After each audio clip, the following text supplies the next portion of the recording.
வாக்காளர் பட்டியல் சிறப்பு திருத்தத்திற்கு பின் உங்கள் தொகுதியின் வாக்காளர்கள் எண்ணிக்கையை எவ்வாறு பார்க்கிறீர்கள் என்று மக்கள் குரல் பகுதியில் எழுப்பப்பட்ட கேள்விகளுக்கு நாமக்கல் மாவட்டம் குமாரபாளையம் மக்கள் தெரிவித்த கருத்துக்களை தற்போது பார்க்கலாம்.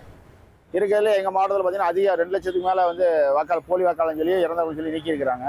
இன்னொரு பக்கம் இதெல்லாம் நீக்கலாம் சரியா வரவேற்றாலும் கூட ஆனா இது எஸ்ஐஆர் தேவையில்லாத வேலை. ஏன் தேவையில்லாதுன்னா நீங்க ஆதாரோட இணைச்சிட்டு போகலாம். எவ்வளவோ வேலைகள் இருக்கு, எத்தனையோ பணிகள் இருக்கும்போது எல்லாமே ஆதாரோட இணைக்கும் போது இதே ஆதாரோட இணைச்சு போயிட்டா ஒரே இதாக போயிடும். இந்த பணி முறையாக மாவட்ட ஆட்சியரினுடைய தலைமையில் மிக துரிதப்படுத்தி இந்த பணி செய்யப்பட்டு இன்னைக்கு இறுதிப்பட்டியல் வெளியிட்டிருக்கு.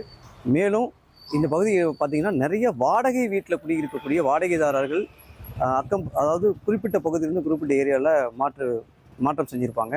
அந்த மாதிரியான நபர்கள் நீக்கப்பட்டிருக்காங்களான்னு ஆய்வு பண்ணி அவர்களையும் சேர்க்கறதுக்கு உண்டான நடவடிக்கை மேற்கொண்டால் மிக நன்றாக இருக்கும். இறந்தவங்க ஓட்டு எதுவுமே எடுக்காமல் இருந்தாங்க 20 வருஷமா. இப்போ எல்லாம் எடுத்து சுத்தமாக வந்திருக்குது. அதனால இது கரெக்டான நடைமுறைன்னு நான் நினைக்கிறேன். இதுக்கு முன்னாடி இந்த எஸ்எஸ்ஆரே போதுமானது தான். இருந்தாலும் எஸ்ஐஆர்னு சொல்லி புதிய வாக்காளர் விரைவு பட்டியல்னு சொல்லி கொடுத்துருக்குறாங்க. இதில் எல்லாத்துக்குமே ஓட்டு வருமா, இவங்க எடுத்த கணக்கெடுப்பெல்லாம் சரியா இருக்குமா அப்படிங்கிறதெல்லாம் நம்ம உறுதியாக சொல்ல முடியாது. 2002 எங்கே ஓட்டு போட்டீங்க, 2003 எங்கே ஓட்டு போட்டீங்கலாம் கேட்குறீங்க. அதெல்லாம் யாருக்கு ஞாபகம் இருக்கும்? 5 வருஷத்துக்கு முன்னாடி ஒருத்தர் இந்த வீட்டில் குடியிருக்கிறாரு, அதுக்கப்புறம் 2 வருஷம் கழிச்சு வேற வீட்டுக்கு குடி போறாரு.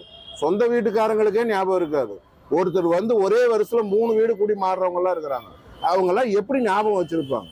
இதையெல்லாம் நீங்க ஏன் மறுசீர்திருத்தம் பண்ணக்கூடாது? குமாரபாளையம் தொகுதியில் 50,000க்கும் மேற்பட்ட வாக்காளர்கள் நீக்கப்பட்டிருக்காங்க. அது எப்படி அப்படிங்கிறது தெரியல. என்ன காரணம்னு கேட்டிங்கன்னா, குறுகிய காலம் தான் இருந்துச்சு. இந்த அரசாங்கம் இது முன்னாடியே இதை கொண்டு வந்துருக்கலாம்.